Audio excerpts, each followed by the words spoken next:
Shalom, selamat pagi. Terpujilah Tuhan Allah yang Maha Baik, yang terus menjaga memelihara kita, sehingga dengan pertolongan Tuhan, pagi hari ini kita dapat berjumpa kembali dalam renungan pagi bersama yang diambil dari buku Maranatha Tuhan Datang, yang ditulis oleh hamba Tuhan, Nyonya Ellen G. White. Sebelum kita merenungkan kebenaran firman Tuhan, mari kita berdoa. Ya Tuhan Allah Bapa kami yang bersemayam dalam tata surga, kami bersyukur atas berkat-Mu bagi kami.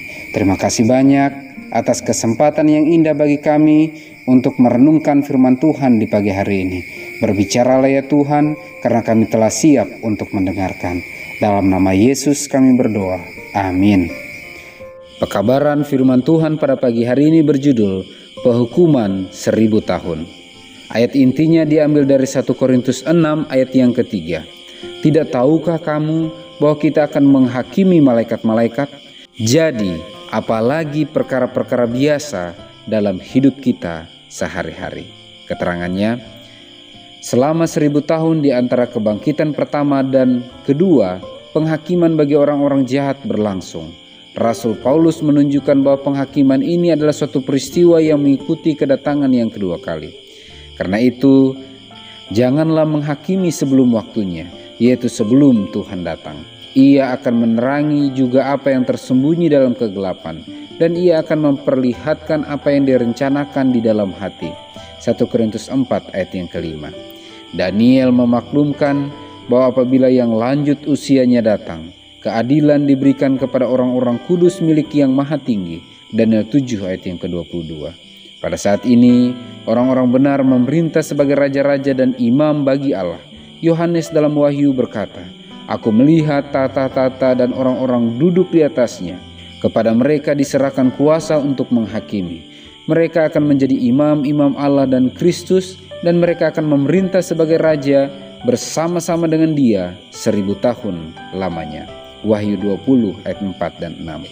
Maka pada saat inilah seperti yang diramalkan oleh Paulus, orang-orang kudus akan menghakimi dunia. 1 Korintus 6 ayat yang kedua.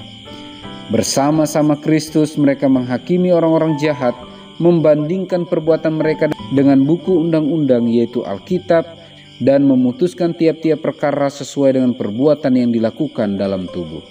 Kemudian bagian yang harus diderita oleh orang jahat dibagi-bagi sesuai dengan perbuatan mereka, dan dicatat di bawah nama mereka di dalam buku kematian. Setan dan malaikat-malaikatnya yang jahat juga akan dihakimi oleh Kristus dan umatnya. Paulus berkata, "Tidak tahukah kamu bahwa kita akan menghakimi malaikat-malaikat?"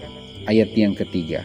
Dan Yehuda menyatakan bahwa malaikat-malaikat yang tidak taat pada batas-batas kekuasaan mereka, tetapi yang meninggalkan tempat tinggal mereka dengan belenggu abadi di dalam dunia kekelaman sampai penghakiman pada hari besar. Yehuda 6.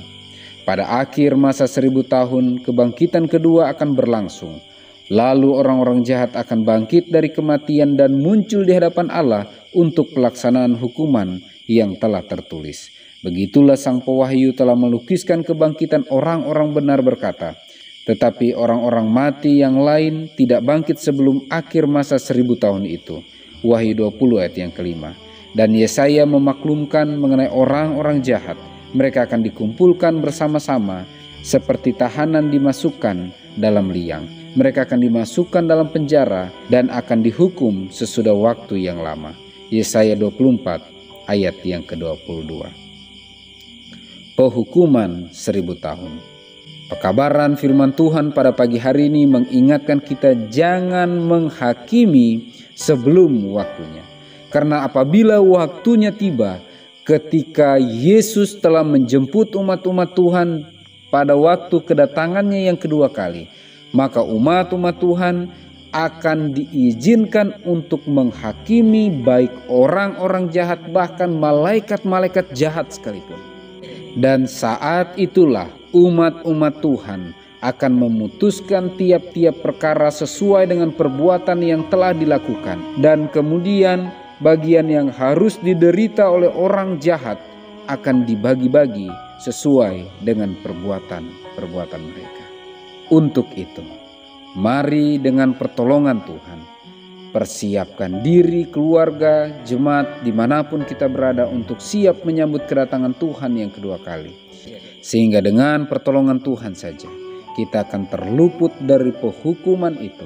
Bukan karena kita sanggup, tetapi karena Tuhanlah yang terus bekerja dan berkarya dalam kehidupan kita, sehingga kita siap menyambut kedatangannya yang kedua kali. Mari kita berdoa. Ya Tuhan Allah Bapa kami yang bersemayam dalam tata surga, kami bersyukur atas berkat-Mu bagi kami. Terima kasih banyak atas janji Tuhan bagi kami, bahwa Engkau akan terus menuntun kami dan mengizinkan kami memerintah bersama-sama dengan Engkau dalam masa kekekalan. Kami banyak kekurangan, banyak kelemahan. Kami rindu menyerahkan kehidupan kami dalam kendali kuasa Roh Kudus Tuhan. Pakai kami menurut apa yang Kau pandang baik, dan bantu kami untuk lebih peka mendengar suara Tuhan, menghidupkan agendamu dalam kehidupan kami, dan kami rindu kami bisa siap menyambut kedatangan-Mu yang kedua kali. Terpujilah Engkau ya Tuhan, dalam nama Yesus kami berdoa. Amin. Maranatha, Tuhan datang, Tuhan Yesus